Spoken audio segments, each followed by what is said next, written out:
At 11:20 in the morning, air raid sirens go off over Kyiv, not for a nighttime strike like usual, but in broad daylight. Minutes later, a Russian ballistic missile hits a crowd of Ukraine's own defense industry leaders gathered at an exhibition. This is the Kyiv Arms Expo strike, and it's already sparked a controversy that has nothing to do with Russia. On July 24th, 2026, a Russian ballistic missile struck a defense industry exhibition taking place in Kyiv region, killing at least 10 people and injuring close to 100 more. Ukraine's Prosecutor General, Ruslan Kravchenko, confirmed the toll and didn't hold back in his response, writing that Russia has long abandoned any regard for international norms and for human values. President Zelensky echoed that condemnation directly. What makes this strike stand out immediately is the timing. This was a rare daytime attack, breaking from the pattern of overnight missile barrages that have defined most of Russia's strikes on the capital throughout the war.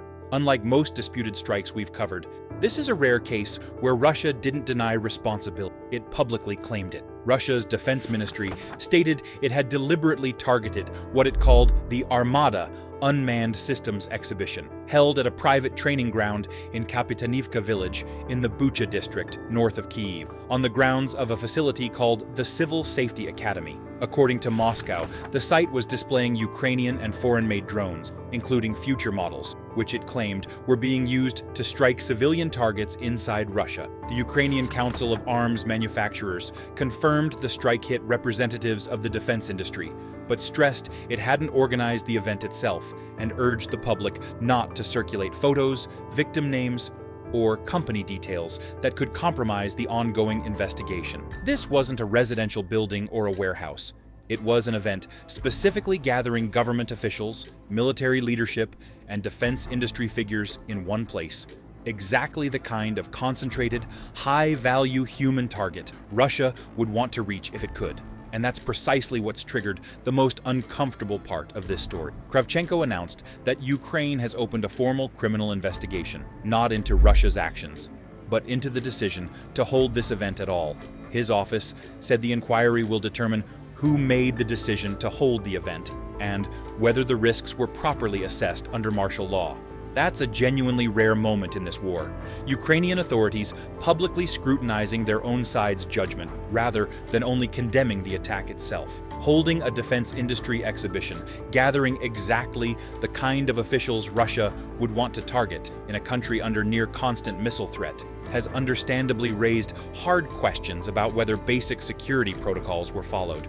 And this isn't the first time a public defense-related event has ended in tragedy. Back in August 2023, a Russian missile struck central Chernihiv while a drone technology event was underway, raising nearly identical questions at the time about whether publicly announcing this kind of gathering location was a security failure. 3 years later, the same basic vulnerability appears to have repeated itself, suggesting the lesson from Chernihiv may not have been fully absorbed by event organizer. Adding another layer to the timing, this strike came just one day after Zelensky reportedly hosted executives from Raytheon at the presidential office, meaning Ukraine's defense industry visibility was already unusually high in the news cycle that same week. The Kyiv attack didn't happen in isolation. The same day, Ukraine struck facilities run by Wildberries, Russia's largest e-commerce marketplace, near St. Petersburg, and separately hit Russia's Kirov region, killing 6 people according to officials there. Russia's Ministry of Defense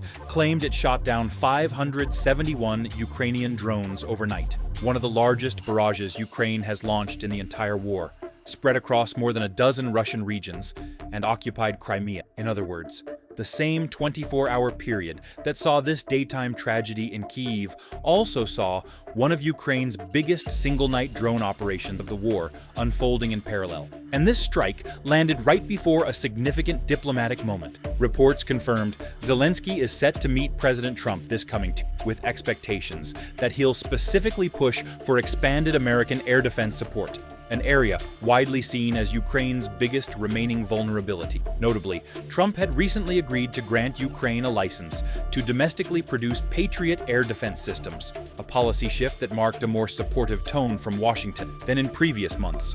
A strike this deadly, hitting this specific a target just days before that meeting, adds real weight to exactly the argument Zelensky is expected to make in Washington. So, why does one exhibition strike matter as much as any refinery or air base attack we've covered? Because it's forcing uncomfortable questions in both directions at once.